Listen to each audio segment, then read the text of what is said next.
عزیزان گرامی، معزز بہنوں اور بیٹیوں، رسول اللہ صلی اللہ علیہ وسلم کی زندگی میں اسراء اور معراج کا واقعہ بہت ہی اہمیت کا حامل ہے، اور یہ واقعہ ہمارے لیے بہت سے اسباق اور بہت سارے دروس اس واقعے میں ہمارے لیے پوشیدہ ہیں۔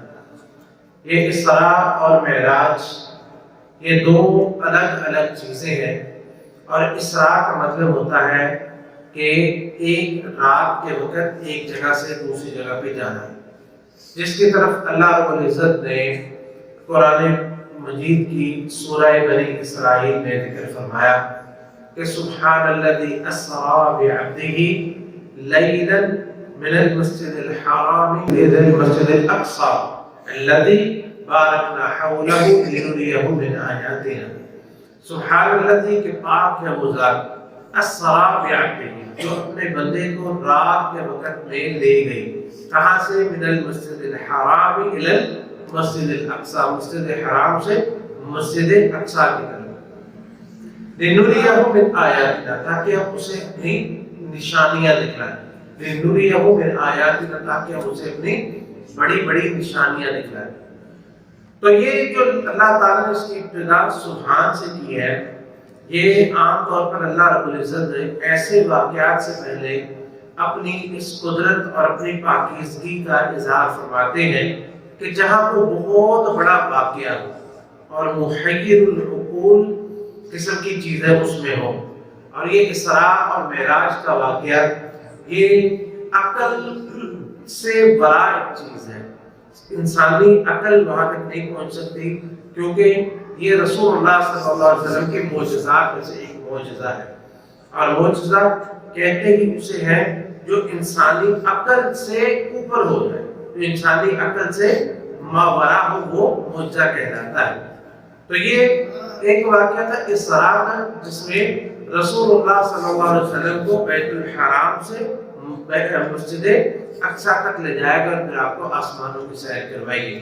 یہ واقعہ کافی طویل ہے، احادیث میں مختلف احادیث میں اس کی تفصیلات آتی ہیں، اور ان احادیث کو اگر جمع کیا جائے اور ان کی ترتیب لگائی جائے تو پھر ہمیں ان کی ترتیب کی سمجھ آتی ہے، کیونکہ کچھ احادیث میں واقعہ کا کچھ حصہ ہے اور دوسری احادیث میں واقعہ کا کچھ حصہ ہے، کچھ میں مشترکات ہے، کچھ میں جو ہے وہ منفردات ہیں۔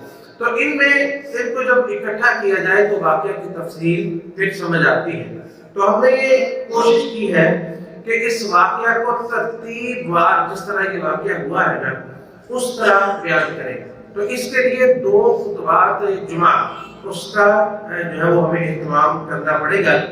آج کے خطبہ جمعہ المبارک میں ہم واقعہ اسراء اور معراج اس کا ذکر کریں گے، اور اگلے خطبہ میں اس سے متعلق جو اہم مسائل ہیں اور اس کی تفصیلات اور اس میں جو ہمارے لیے اسباق ہیں وہ انشاءاللہ العزیز بیان کیے جائیں گے۔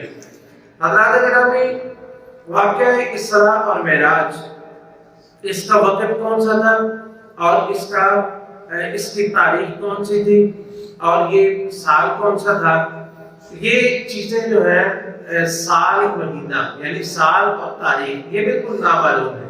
یہ بات اس پر اتفاق ہے کہ یہ واقعہ ہجرت سے پہلے پیش آیا، لیکن ہجرت سے کتنے سال پہلے پیش آیا اس کے بارے میں 10 اقوال ہیں۔ اس کی تاریخ، سال اور مہینے کی جو ہے وہ بیان ہے کہ کس سال میں پیش آیا اور کس مہینے کو پیش آیا۔ یہ اختلاف کیوں ہے اس کا بیان انشاءاللہ ہم آگے جا کے کریں گے اگلے خطبہ میں، اور اس سے جو ہمیں مفید سبق ملتا ہے انشاءاللہ اس کا بھی ذکر ہوگا۔ یہ رات کو ہوا، رات کے حصے میں رسول اللہ صلی اللہ علیہ وسلم ام ہانی جو حضرت علی رضی اللہ تعالیٰ عنہ کی بہن ہیں، آپ ان کے گھر میں سوئے ہوئے تھے۔ وہاں سے رسول اللہ صلی اللہ علیہ وسلم کو فرشتہ لے کے آیا اور لا کے اس نے آپ کو حتیم یا ہجر جسے کہتے ہیں وہاں وہ ان کو لے آئے، رسول اللہ صلی اللہ علیہ وسلم کو وہاں لے آئے۔ ہجر اور حتیم یہ بیت اللہ کا وہ حصہ ہے جو مشرکین مکہ جب بیت اللہ کی تعمیر کرنے لگے تھے تو اس حصے کے لمبائی کے رخ پہ اس حصے کو ان کے پاس پیسے ختم ہو گئے تو انہوں نے اس حصے کی صرف نشاندہی کر کے اس کو الگ رکھ دیا اور باقی جو حصہ تھا بیت اللہ کو تعمیر کر دیا. اور شاید اس میں اللہ رب العزت کی ایک بڑی عظیم الشان حکمت تھی کہ وہ لوگ عام لوگ جو ہے وہ بیت اللہ کے اندر نہیں جا سکتے، تو حتیم کے اندر جو گیا وہ ایسے ہی جیسے بیت اللہ کے اندر گیا. اس لیے کوئی کہے کہ فلاں فلاں جا سکتا ہے، ہم نہیں جا سکتے، جو بھی کوشش کرے وہ بیت اللہ کے اندر جا سکتا ہے، کیونکہ حتیم جو ہے یہ بیت اللہ کا ہی حصہ ہے. جس نے وہاں نماز پڑھی گویا کہ اس نے بیت اللہ کے اندر ہی نماز پڑھی ہے. آپ وہاں پہ رسول اللہ صلی اللہ علیہ وسلم کو لے جایا گیا، آپ وہاں پہ لیٹے اور سونے اور جاگنے کی کیفیت تھی کہ اس دوران جو ہے وہ اللہ تعالیٰ کی طرف سے فرشتے آئے، انہوں نے آپ کا پیٹ چاک کیا، ناف سے لے کے سینے تک آپ کا پیٹ چاک کیا اور آپ کے پیٹ سے دل کو نکالا اور باہر رکھا، اور پھر آپ کا ایک سونے کی ٹرے یا سونے کی پرات لائی گئی اور اس میں آب زمزم اس میں جو ہے وہ نبی علیہ السلام کے دل کو دھویا گیا. اور یہ کس کے ساتھ دھویا گیا؟ زمزم کے ساتھ. زمزم کے ساتھ آپ کے مبارک دل کو دھویا گیا. یہ واقعہ نبی علیہ السلام کی زندگی میں ایک دفعہ بچپن میں بھی پیش آیا تھا. آپ کے قلب اطہر کو دھونے کے بعد آپ کے سینے کے اندر حکمت اور ایمان بھر دیا گیا. حکمت اور ایمان آپ کے سینے میں بھر دیا گیا، کیونکہ آپ ایسی چیزوں کا مشاہدہ کرنے والے تھے کہ شاید انسانی دل جو عام ہوتا ہے وہ اس کی تاب نہ لا سکتا. اس لیے آپ کے قلب اطہر کو جو پہلے ہی پاکیزہ تھا مزید اس کو پاکیزہ کیا گیا اور اس میں حکمت اور ایمان بھرا گیا، اور پھر آپ کے سینے کو اسی طرح دوبارہ سی دیا گیا. آپ نے نہ کسی قسم کی تکلیف پہلے محسوس کی اور نہ بعد میں کبھی آپ نے اس کی تکلیف محسوس کی. یہ آپ کے معجزات میں سے اور اللہ رب العزت کی قدرتوں میں سے ایک بہت بڑی قدرت کا مظہر تھا.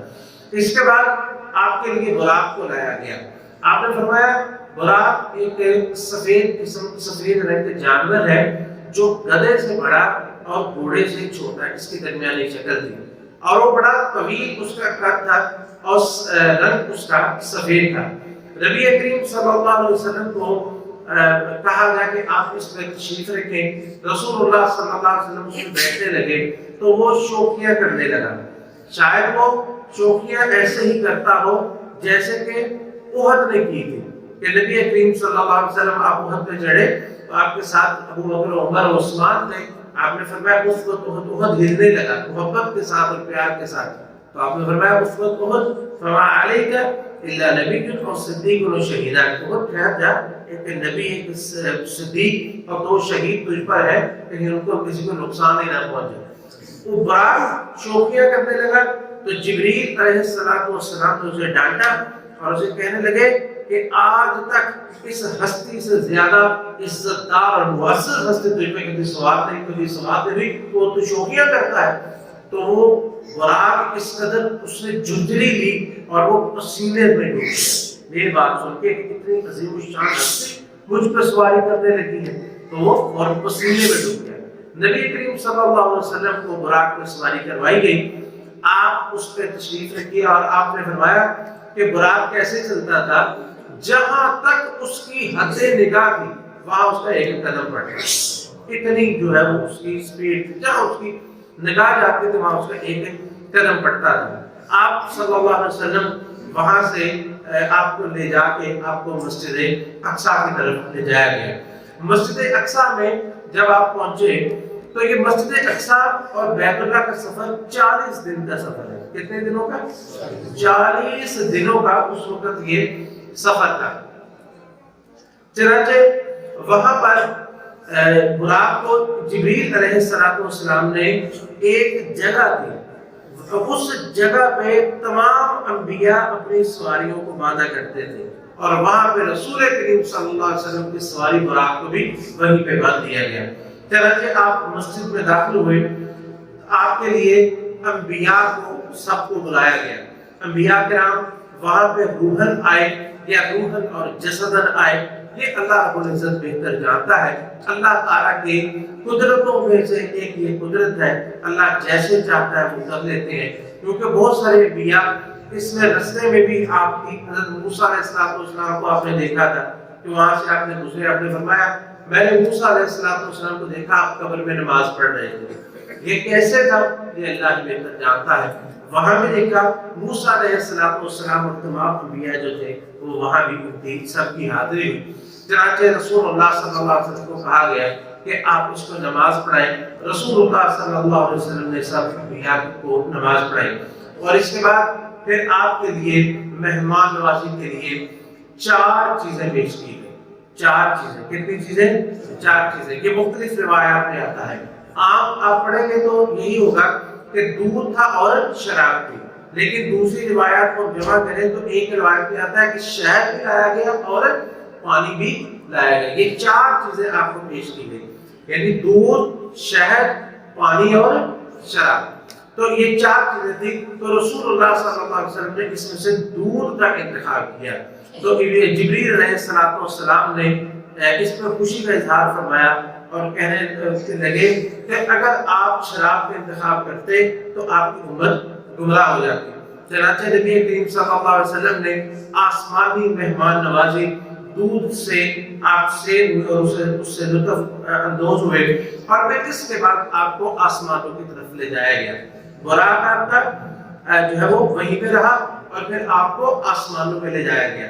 وہ کیسی سیڑھی تھی آسمانوں کو، معراج کی اصلی سے سیڑھی ہے، کیسے گئے اور کس طرح، یہ اللہ رب العزت اس کیفیت کو جانتا ہے۔ جیسے باقی فرشتے جاتے ہیں، ایسے ہی نبی کریم صلی اللہ علیہ وسلم کو اللہ تعالیٰ اپنے حکم سے لے جایا گیا۔ آپ اوپر چڑھے، چنانچہ پہلا آسمان اس کے دروازے تک پہنچے، دروازہ کھٹکھٹایا گیا، پوچھا گیا کون ہے؟ کہا گیا جبریل۔ آپ کے ساتھ کون ہے؟ محمد کریم صلی اللہ علیہ وسلم۔ پوچھا گیا کیا ان کے لیے اجازت ہے؟ تو جبریل علیہ السلام نے فرمایا ہاں اللہ کی طرف سے ان کو اجازت ہے۔ چنانچہ آپ کے لیے پہلے آسمان کے دروازے کھل گئے۔ پہلے آسمان کے دروازے جب کھلے تو وہاں پہ آپ کی ملاقات حضرت آدم علیہ السلام سے ہوئی۔ آدم علیہ السلام نے سب سے پہلے آپ کو مرحبا کہا اور کہا ایک نیک بیٹے اور ایک نیک نبی کو خوش آمدید ہو۔ نبی کریم صلی اللہ علیہ وسلم وہاں سے آگے جانے لگے تو آپ نے دیکھا کہ آدم علیہ السلام کے دائیں اور بائیں کچھ سائے سے ہیں، جیسے پرچھائیاں ہوتی ہیں۔ آدم علیہ السلام دائیں طرف دیکھتے تو ہنس پڑتے، بائیں طرف دیکھتے تو رو پڑتے۔ نبی کریم صلی اللہ علیہ وسلم نے حضرت جبرائیل سے پوچھا کہ یہ دائیں بائیں کن کی طرف دیکھتے اور کن کو دیکھ کر روتے ہیں؟ تو آپ کو جواب دیا گیا کہ آپ کے دائیں آپ کی وہ اولاد ہے جو جنت میں جائے گی، اور بائیں وہ اولاد ہے جو جہنم میں جائے گی۔ اور آدم علیہ السلام جب دائیں طرف والوں کو دیکھتے ہیں تو ہنستے ہیں، اور بائیں طرف والوں کو دیکھتے ہیں تو رو پڑتے ہیں کہ یہ میری اولاد جہنم میں جائے۔ اس سے سمجھ آنی چاہیے کہ والدین جو ہوتے ہیں وہ اپنی اولاد کے لیے کتنے مخلص ہوتے ہیں اور کتنی تڑپ رکھتے ہیں، اور خاص طور پر اگر وہ پیغمبر ہو اور نبی ہو تو ان کے ذریعے کتنی تڑپ اور زیادہ ہو جاتی ہے کہ میری اولاد جو ہے اس میں سے کوئی لوگ جہنم میں کیوں جائے، ان کو جنت میں جانا چاہیے۔ تو اس کے لیے وہ کوشش بھی کرتے ہیں اور ان کے لیے دعائیں بھی کرتے ہیں۔ وہاں سے چلے تو پھر دوسرے آسمان کی طرف جو ہے وہ پرواز شروع ہوئی۔ دوسرے آسمان کا دروازہ کھٹکھٹا کے اجازت اسی طرح جو ہے وہ ملنے کے بعد آپ دوسرے آسمان کا دروازہ کھلا، وہاں کی ملاقات حضرت یحییٰ اور حضرت عیسیٰ علیہ السلام سے۔ حضرت یحییٰ اور حضرت عیسیٰ علیہ السلام، آپ فرماتے ہیں دونوں خالہ زاد بھائی تھے، دونوں خالہ زاد بھائی تھے۔ وہاں پہ ملاقات جب عیسیٰ علیہ السلام اور یحییٰ علیہ السلام سے انہوں نے کہا کہ نیک بھائی اور نیک پیغمبر کو خوش آمدید ہو، تو نبی کریم صلی اللہ علیہ وسلم نے عیسیٰ علیہ السلام کے بارے میں بیان کیا کہ عیسیٰ علیہ السلام درمیانے سے قد ہیں اور ان کا رنگ سرخ اور سفید ہے، اور اس طرح لگتا تھا جیسے ابھی حمام سے غسل کر کے یہ نکلے، اور اتنے صاف ستھرے اور خوبصورت۔ عیسیٰ علیہ السلام کی یہ خاصہ تھا، بعض طبیعتیں بڑی نفیس ہوتی ہیں۔ اسی طرح عیسیٰ علیہ السلام جب قیامت کے نزدیک میں اتریں گے نا، اس وقت بھی ان کے بالوں سے اس طرح پانی گر رہا ہوگا جس طرح موتی گرتے ہیں۔ تو یہ ان کی بعض لوگوں کی طبیعت میں بڑی نفاست ہوتی ہے، بڑی صاف ستھری. عیسیٰ علیہ السلام جو ہے وہ اس طرح آپ نے بیان فرمایا کہ اس طرح سرخ اور سفید اور صاف ستھرے جیسے ابھی یہ حمام سے آئے ہوئے ہوں. اس کے بعد تیسرے آسمان کی طرف گئے. اجازت ملنے کے بعد دروازہ کھلا تو وہاں یوسف علیہ السلام سے ملاقات ہوئی. آپ نے فرمایا کہ وہ ہوتی ہے شطر الحسن، کہ دنیا کا آدھا حسن یا حسن کا ایک بڑا حصہ اللہ رب العزت نے اس ایک ہستی میں جمع فرما دیا یوسف علیہ السلام نے. اسی طرح پھر چوتھے آسمان پہ آپ تشریف لے گئے. وہاں پہ حضرت ادریس علیہ السلام ان سے ملاقات ہوئی. تو یہ لوگوں کا کہنا کہ بعض لوگ کہتے ہیں کہ ادریس علیہ السلام جو چوتھے آسمان پہ گئے تو وہاں پہ روح قبض کی گئی. یہ بات درست نہیں ہے. ویسے ہی اللہ نے فرمایا وَرَفَعْنَاهُ مَكَانًا عَلِيًّا، ان کو ایک بلند مقام دیا. کہ چوتھے آسمان پہ آپ 3 آسمان 7 آسمان اور درمیان میں چوتھے آسمان پہ حضرت ادریس اور 5ویں آسمان پہ آپ کی ملاقات حضرت ہارون علیہ السلام سے ہوئی. چھٹے آسمان پہ آپ کی ملاقات حضرت موسیٰ علیہ السلام سے ہوئی. نبی کریم صلی اللہ علیہ وسلم نے حضرت موسیٰ علیہ السلام کا قدر تفصیل کے ساتھ ذکر فرمایا. آپ ہمارے لمبے قد کے تھے اور بال جو ہے شاید کھلے گھنگریالے سے تھے اور ایسے لگتا تھا شنوعہ ایک قبیلہ تھا اس وقت، اس کے لوگ بڑے لمبے چوڑے ان کے تھے اور سرخ سے ان کے رنگ ہوتے تھے. اور میں ایسے لگتا تھا جیسے موسیٰ علیہ السلام شنوعہ قبیلے سے تعلق رکھتے ہوں. تو آپ کا کئی معاملہ جو ہے موسیٰ علیہ السلام جیسے کہ نماز کا معاملہ ہوا تھا اس کا ذکر انشاءاللہ آگے آئے گا. تو موسیٰ علیہ السلام وہاں سے آپ آگے جانے لگے تو موسیٰ علیہ السلام رو پڑے. تو پوچھا گیا کہ آپ کیوں روئے ہیں؟ تو حضرت موسیٰ علیہ السلام فرماتے ہیں کہ لڑکا میرے بعد میں آیا ہے لیکن اس کی امت میری امت سے زیادہ جنت میں داخل ہے. اور پھر آپ نے نبی علیہ السلام نے اس کی تفصیل بھی بتائی.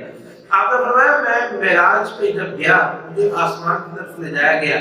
میں نے دیکھا کوئی نبی آ رہے ہیں ان کے ساتھ ایک آدمی ہے، کچھ آ رہے ہیں ان کے ساتھ 2 ہیں، کسی کے ساتھ تھوڑے لوگ.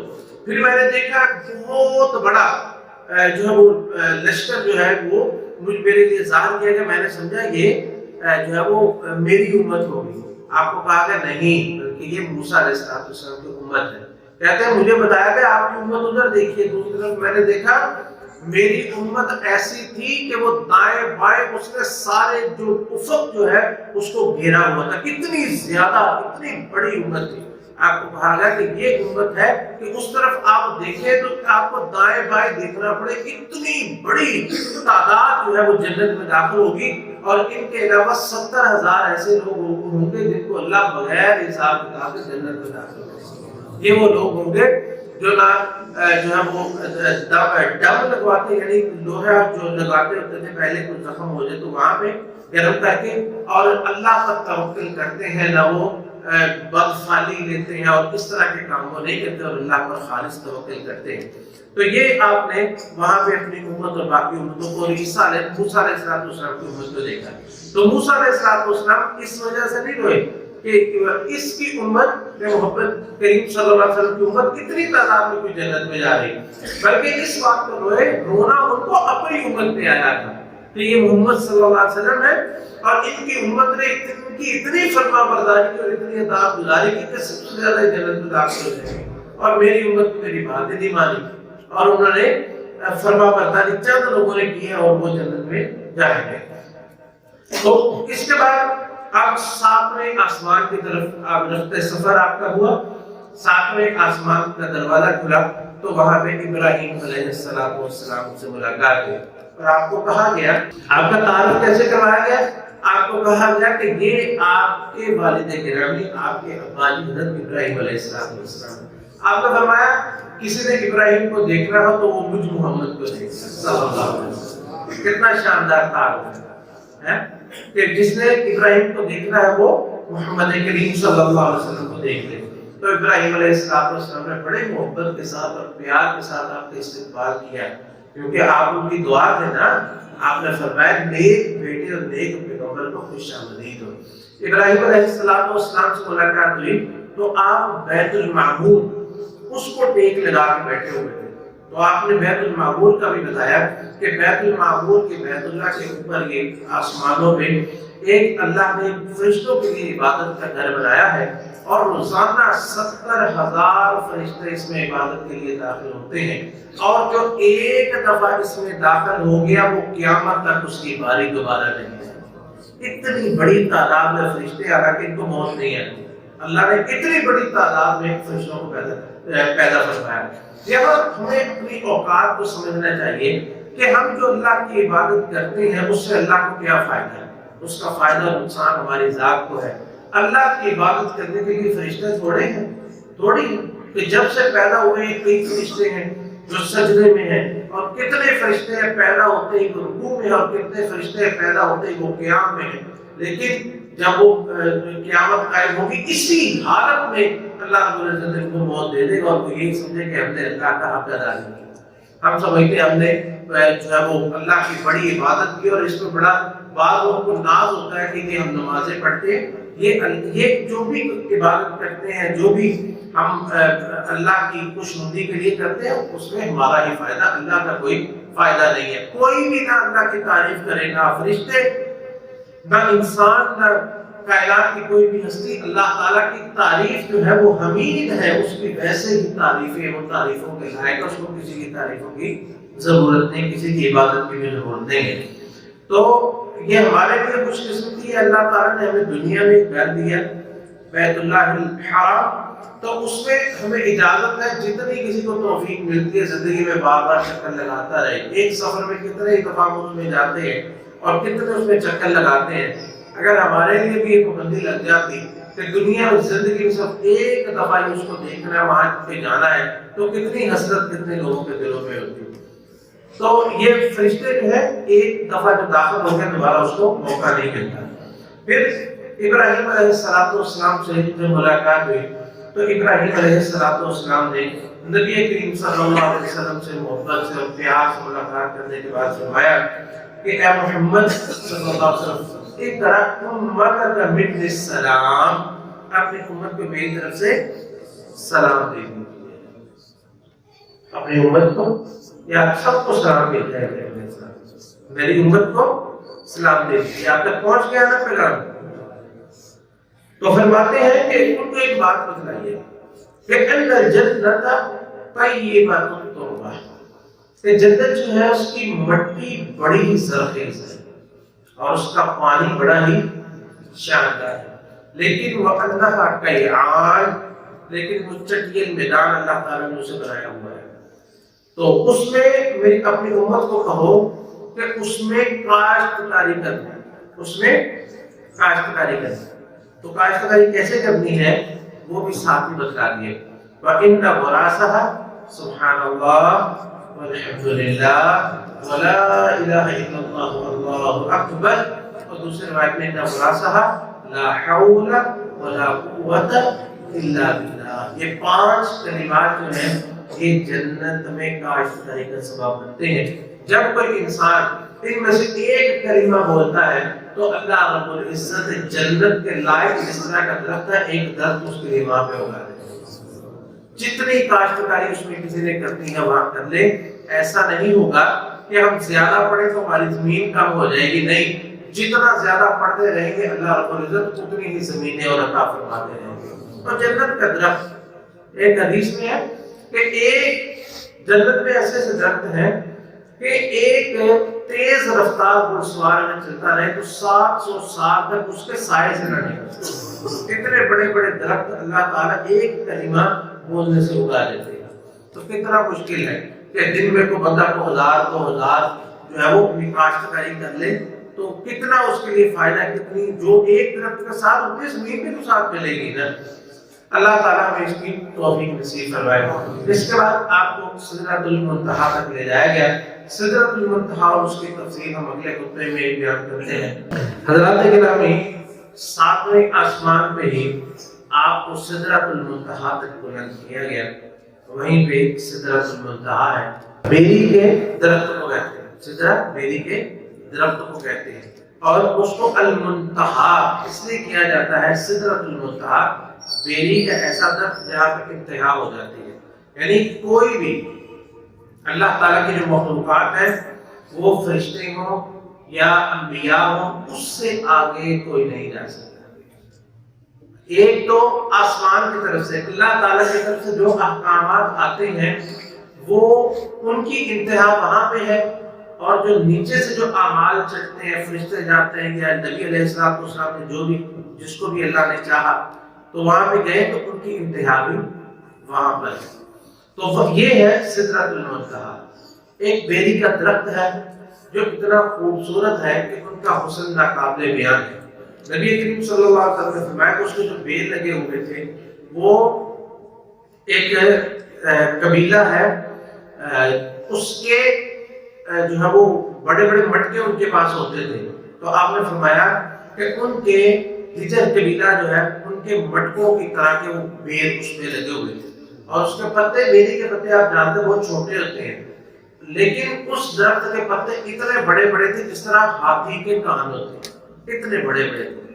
اور پھر اس پر ایک خوبصورتی کا ایک منظر آتا ہے، جیسا کہ اللہ تعالیٰ فرمائے یکشا السدرۃ ما یکشا، کہ جب بیری کو ڈانپ لیا اس چیز نے جس نے ڈانپ لیا، وہ کیا تھا؟ حضرت عبداللہ بن مسعود رضی اللہ تعالیٰ عنہ فرماتے ہیں کہ وہ سونے کے پروانے تھے جو بیری کے ارد گرد اڑتے ہیں، وہ اڑنے کے بعد بیری کے اوپر آ جاتے ہیں، اور پھر اس کی ایسی رنگت ہو جاتی ہے اور ایسا حسن ہو جاتا ہے کہ رسول اللہ صلی اللہ علیہ وسلم جو کتنے فصیح اللسان تھے، اور اللہ رب العزت نے آپ کو جوامع الکلم عطا فرمایا تھا، لیکن آپ نے بھی فرمایا کہ فما احد من خلق اللہ یستطیع ان ینعتها من حسنها، کہ اللہ کی مخلوقات میں کسی مخلوق کے پاس نہ ایسی زبان ہے، نہ کسی کے پاس ایسے الفاظ ہیں، نہ کسی کے پاس ایسی فصاحت و بلاغت ہے کہ اس بیری کے درخت کا حسن ہی وہ الفاظ ہو گیا۔ کسی کے پاس یہ الفاظ بھی نہیں ہے۔ نبی کریم صلی اللہ علیہ وسلم نے آپ نے دیکھا اور آپ نے یہ فرمایا کہ اللہ کی مخلوقات میں کسی کے اندر یہ استطاعت نہیں ہے کہ اس بیری کے حسن و جمال کو بیان بھی کر دے۔ جناب وہاں پہ جنت المأوا بھی ہے، جیسا کہ اللہ تعالیٰ نے فرمایا انتہا جنت المأوا، وہیں پہ جنت ہے جہاں پہ نبی علیہ السلام کو لے جایا گیا، وہیں پہ جنت ہے، اور وہیں پہ آسمان کی طرف سے میں نے ذکر کیا آنے والے جو اللہ کے احکام ہیں ان کو وہیں پہ زمین کی طرف بھیجا جاتا ہے، اور وہاں سے نیچے والے فرشتوں کو ملتا ہے اور فرشتے آ کے لے کے جاتے ہیں، اور وہ احکام جب لوح محفوظ سے نقل کیے جاتے ہیں تو نبی کریم صلی اللہ علیہ وسلم نے فرمایا کہ میں نے وہاں پہ کلموں کے چلنے کی آواز سنی، تو بڑی تیزی سے بڑی خوبصورت آواز ان کلموں کے چلنے کی جو اللہ رب العزت کے احکام کو مسلسل لکھنے میں مصروف تھے۔ وہاں پہ رسول اللہ صلی اللہ علیہ وسلم نے آپ نے 4 نہریں دیکھی، اور آپ نے فرمایا کہ جنت سے 4 نہریں نکلتی ہیں، اور 2 باطنی ہیں 2 ظاہری ہیں، اور جو ظاہری ہے اس دنیا میں نیل اور فرات ہے، اور جو باطنی ہے وہ سیحون اور جیحون ہے۔ یہ 4 دریا وہاں سے نکلتے ہیں جو اصل ان کی جو ہے وہ جنت سے ہے، اور وہاں پہ پھر رسول اللہ صلی اللہ علیہ وسلم کو 3 تحفے عطا فرمائے گئے، ایک نماز کا تحفہ تھا، اور دوسرا تحفہ جو ہے وہ سورہ بقرہ کی آخری 2 آیات ہیں، اور تیسرا تحفہ یہ ہے کہ اس امت کے لیے یہ اللہ کی طرف سے تحفہ ہے کہ اس امت کے جو لوگ اللہ کے ساتھ شرک میں ملوث نہیں ہوں گے، تو جتنے بھی بڑے بڑے گناہ کریں گے بالآخر اللہ تعالیٰ ان کو بخش دے گا اور معاف فرما دے گا۔ یہ 3 تحفے وہاں پہ رسول اللہ صلی اللہ علیہ وسلم کو عطا فرمائے گئے۔ تو یہاں تک جو ہے وہ جو کچھ ہم نے بیان کرنا تھا، باقی انشاءاللہ جو چیزیں ہیں وہ انشاءاللہ العزیز کچھ چیزیں ہیں آپ نے پھر جہنم بھی دیکھی، اور جنت کے مناظر کیا تھے اور کیا کیا چیزیں آپ نے دیکھی، اور جہنم میں کیا کچھ دیکھا، اور اس کے اسباب انشاءاللہ العزیز کا بیان آئندہ خطبہ میں ہوگا۔